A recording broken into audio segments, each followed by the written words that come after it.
Okay, guys, so I have a problem. But before we talk about that problem, ayan, get ready with me. We're going to church. This is Sunday afternoon. So, okay.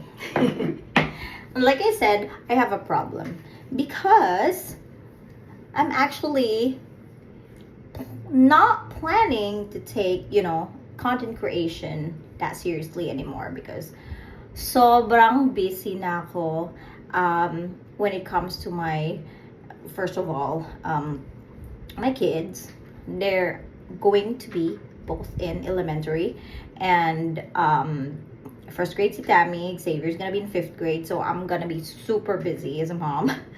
And also, I also have a job, doble also. So yes, I also have a job. I work from home with a company based in New York. So, gabi ako nagtatrabaho. I'm also really busy and dyan pa lang, sobrang walang tulog. And I also want to have a life, cleaning, not just cleaning, doing yard work, and I also like to relax at night or in the weekends. But, eto na yun. So,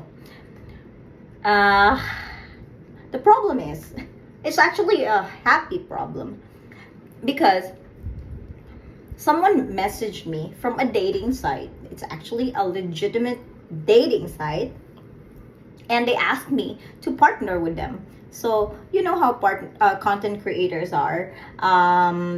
They actually don't make a lot of money with the monetization yung sa Facebook or YouTube. Some of them don't have, even if like millions of views, ilang dollars lang yun. That's why I'm like, for me, if I wanna vlog, I'm not for the money because you don't really make a lot of money out of vlogging. I just wanted to, hone my skills. I like, kasi you have to keep up, especially with my job, I have to keep up with technology, with content creation, ayan. So, yung vlogging ko with Afam Chronicles, yung mga Afam videos ko, is because I just want to hone my skills. And I also like to help people that message me, but that's not really for, monetization. I mean, it's good if it's monetized, but it's really not because of that I was doing, content creation. But as you can see, I don't share a lot in that channel anymore.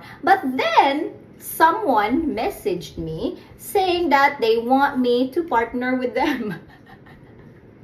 Kaloka, diba? And that's nice because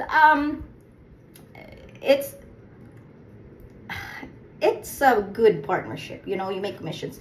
Basically, it's like affiliate marketing. Yung mga content creators na pina-follow nyo, sabi nila, diba, sinasabi nila, okay, go to the comment section, click that link, or they will say in the video, this video was sponsored by blah, blah, blah, blah, blah, blah. Yan. They talk about the sponsorship. And then, here's my code, or get 10% discount if you use my code.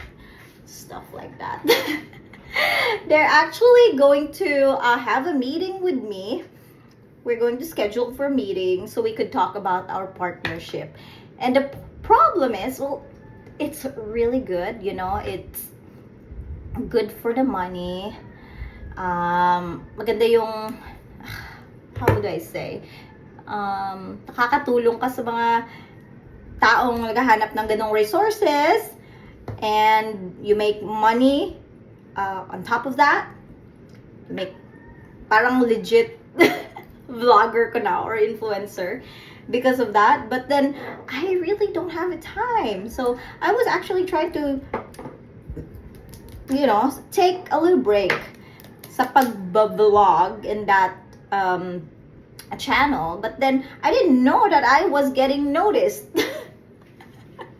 because of my dating advice, my dating content. So, a fam dating contest, because that dating site is actually for AFAMs and Filipinos, and they offer lots of services like, visa preparation. They have a legit site. Ganon siya, sis. So, I'm like, what am I gonna do? Am I gonna lay low with my work? We'll see, because the pay is pretty good.